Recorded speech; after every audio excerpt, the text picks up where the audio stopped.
Hi guys, welcome back to my YouTube channel. അപ്പോൾ ഞാൻ ഇത് ചെയ്യാൻ പോകുന്നത് ഒരു സിമ്പിൾ ആയിട്ടുള്ള സ്കൂൾ മേക്കപ്പ് ലുക്കാണ്. അപ്പം ഓൾമോസ്റ്റ് എല്ലാവരും ഈ സെയിം റൂട്ടീൻ തന്നെയായിരിക്കും പോകുന്നുണ്ടാവുക. എന്നാലും ഞാനും കൂടെ ഒന്ന് ഷെയർ ചെയ്യാമെന്ന് വിചാരിച്ചു. അപ്പം വീഡിയോയിലേക്ക് സ്റ്റാർട്ട് ചെയ്യാം. ഫസ്റ്റ് ഞാൻ യൂസ് ചെയ്യുന്നത് ഈ ഒരു ബ്ലൂ ഹെവൻ്റെ ടോണറാണ് കേട്ടോ. നമുക്കിതൊന്ന് സ്പ്രേ ചെയ്ത് കൊടുക്കാം ഫേസിൽ. നന്നായിട്ട് ലാബ് ചെയ്ത് കൊടുത്തിട്ടുണ്ട്. നെക്സ്റ്റ് വന്നിട്ട് ഞാൻ നിവ്യയുടെ മോയ്സ്ചറൈസിങ് ക്രീമാണ് യൂസ് ചെയ്യുന്നത്. ഇത് ഞാൻ ഒരുപാട് യൂസ് ചെയ്തിട്ടുണ്ട്. ഇതെൻ്റെ ഫേവറേറ്റ് ആണ്. ഇത് ഓൾമോസ്റ്റ് കഴിഞ്ഞിട്ടുണ്ട്. അപ്പം നമുക്കിതൊന്ന് കുറച്ച് യൂസ് ചെയ്യാം. ജസ്റ്റ് അവിടെ ഇവിടെ ആയിട്ട് ഡോട്ട് ചെയ്തിട്ട് കൊടുക്കാം. ഇത് നന്നായിട്ടൊന്ന് അപ്ലൈ ചെയ്ത് കൊടുക്കാം ഫേസിൽ ഫുള്ള്. ഫേസ് നന്നായിട്ട് അബ്സോർവ് ചെയ്തിട്ടുണ്ട് ക്രീം.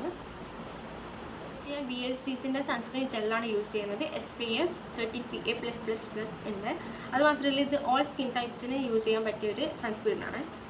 നമ്മളിത് ഫേസിന് മാത്രമല്ല നെക്കിനും ഒക്കെ അപ്ലൈ ചെയ്ത് കൊടുക്കണം. അത് മാത്രമല്ല ഇയറിനും കൂടി അപ്ലൈ ചെയ്തു. യൂഷ്വലി ഞാൻ മോയ്സ്ചറൈസിങ് ക്രീമും സൺസ്ക്രീനും അപ്ലൈ ചെയ്ത് കൊടുത്തതിന് ശേഷം ഞാൻ ഐബ്രോസ് ആണ് ഫില്ല് ചെയ്യുന്നത്. അതിന് മുന്നേ നമുക്ക് ആ ഫേസിൽ അതെല്ലാം ഒന്ന് അബ്സോർവ് ചെയ്തിട്ട് കിട്ടും. അത് കഴിഞ്ഞിട്ട് മാത്രമാണ് ഞാൻ ടാൽക്കം പൗഡർ ഞാൻ യൂസ് ചെയ്യുന്നത്. ഐബ്രോസ് ഞാൻ ഇപ്പം ബ്ലാക്ക് മാത്രമേ ഞാൻ യൂസ് ചെയ്ത് കൊടുക്കുന്നുള്ളൂ. ഞാൻ ബ്രൗൺ അധികം കൊടുക്കാറില്ല ഐബ്രോസ് വരക്കുന്ന സമയത്ത്. നോർമലി ഒരു പൗഡറാണ് ഞാൻ യൂസ് ചെയ്യുന്നത്. കുറച്ച് മതി കേട്ടോ. ജസ്റ്റ് ഒന്ന് ഫേസിനൊക്കെ ഞാൻ അധികം പൗഡറൊന്നും യൂസ് ചെയ്യാറില്ല. ഞാൻ കണ്ണെഴുതി കൊടുക്കുന്നത് അത്രയും തിന്നായിട്ടാണ് ഞാൻ കണ്ണെഴുതിയിട്ടുള്ളത്. അപ്പം നിങ്ങൾക്ക് ഇഷ്ടമുള്ള രീതിയിൽ നിങ്ങൾക്ക് വരക്കാം കേട്ടോ. ഇത്രയും തിന്നായിട്ട് മാത്രമാണ് ഞാൻ ഐലൈനർ ചെയ്ത് കൊടുത്തിട്ടുള്ളത്. ചെറിയ പൊട്ട് വെക്കുന്നുണ്ടെങ്കിൽ വെക്കാം, ഇഷ്ടമുണ്ടെങ്കിൽ നമുക്ക് ഞാനൊരു പൊട്ട് വെച്ച് കൊടുത്തിട്ടുണ്ട്. ഒരു കുഞ്ഞു പൊട്ടാണ്. ലിപ്സ്റ്റിക്ക് യൂസ് ചെയ്യുന്നുണ്ട്. അത്ര വലിയ ഷെയ്ഡൊന്നും കൊടുക്കുന്നില്ല.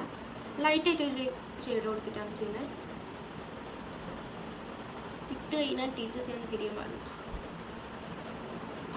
ഇനി ഞാൻ ഹെയർ ഒന്ന് സെറ്റ് ചെയ്ത് കൊടുക്കുന്നുണ്ട്. നമുക്കൊന്ന് റോൾ ചെയ്ത് കൊടുക്കാം കേട്ടോ. ബാക്ക് പോയിലേക്ക് ആക്കിയിട്ട് അതിനുശേഷം വേറൊരു ഹെയർ എടുത്തിട്ട് റോൾ ചെയ്യും. ഈ ഒരു രീതിക്കാണ് ട്വിസ്റ്റ് ചെയ്തിട്ട് വെച്ചിട്ടുള്ളത്. നമുക്ക് മേലെ ഒന്ന് ടൈറ്റ് ടിക്ടാക്ക് ട്വിസ്റ്ററാണ്. നോർമൽ എല്ലാവരും ഇനി യൂസ് ചെയ്യുന്ന പോലെ തന്നെ ഇങ്ങനെ അങ്ങ് പിരിച്ചിട്ട് കൊടുക്കുന്നുണ്ട്. ഹെയർ തിക്ക് പറഞ്ഞ മുടിയാണെങ്കിൽ നമ്മളിങ്ങനെ കെട്ടി കൊടുക്കുന്ന സമയത്ത് കുറച്ചും കൂടി നേരിയതായിട്ട് കാണിക്കും. അപ്പം അതൊന്ന് മാറ്റാൻ വേണ്ടി നമ്മൾ ജസ്റ്റ് ഒന്ന് ഹെയർ ഒന്ന് ഇങ്ങനെ ഒന്ന് പ്രസ് ചെയ്ത് കൊടുത്താൽ മതി കേട്ടോ. അപ്പോൾ കുറച്ച് തിക്കിൽ നിൽക്കും. ജസ്റ്റ് ഹെയർ ഫ്രണ്ടിൽ നിന്ന് ഇങ്ങനെ വരച്ച് കൊടുക്കുന്നു കേട്ടോ. ഓൾമോസ്റ്റ് ഹെയർ ഞാനിങ്ങനെ ഫിനിഷ് ചെയ്തിട്ടുണ്ട്. ഇനി ഒരു കമ്മൽ കൂടെ നമുക്ക് കിട്ടും. അപ്പോൾ നിങ്ങൾക്ക് ഈ വീഡിയോ ഇഷ്ടമായിട്ടുണ്ടെങ്കിൽ എന്തായാലും ലൈക്കും ഷെയറും സബ്സ്ക്രൈബ് ചെയ്തിരിക്കണം. അപ്പോൾ സബ്സ്ക്രൈബ് ചെയ്യുന്ന സമയത്ത് നിങ്ങൾ ഓൾ എന്ന ഓപ്ഷൻ കൊടുത്തു കഴിഞ്ഞാൽ നിങ്ങൾക്ക് എൻ്റെ എല്ലാ വീഡിയോസും നിങ്ങൾക്ക് കാണാൻ വേണ്ടി പറ്റും. അപ്പം നെക്സ്റ്റ് വീഡിയോ വരുന്നതായിരിക്കും. ടാറ്റാ.